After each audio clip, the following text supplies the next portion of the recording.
तर आज मी टेस्ट करणार आहे द मोस्ट व्हायरल आमची आईस्क्रीम. त्याची टेस्ट कशी आहे ते नंतर सांगतेच. त्याआधी ना माझं सकाळी सकाळी इकडे एक पार्सल आलं होतं आणि त्यामध्ये मी मागवलं होतं ना वॉल डेकोरसाठी काही ना प्रोडक्ट.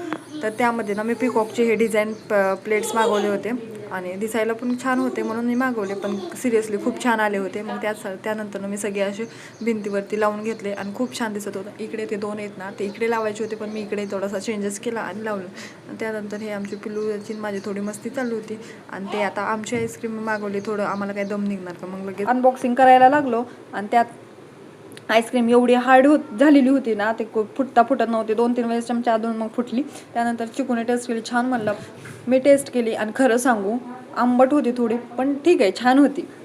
त्यानंतर मस्तपैकी आम्ही असं रेडी झालो आणि बाहेर गेलो. बाहेरनं आमचं थोडंसं काम होतं म्हणून गेलो आणि एवढं बाहेरनं फ्रेश वाटत होतं. दिवसभर गरमी आणि संध्याकाळी मस्त थंड हवा.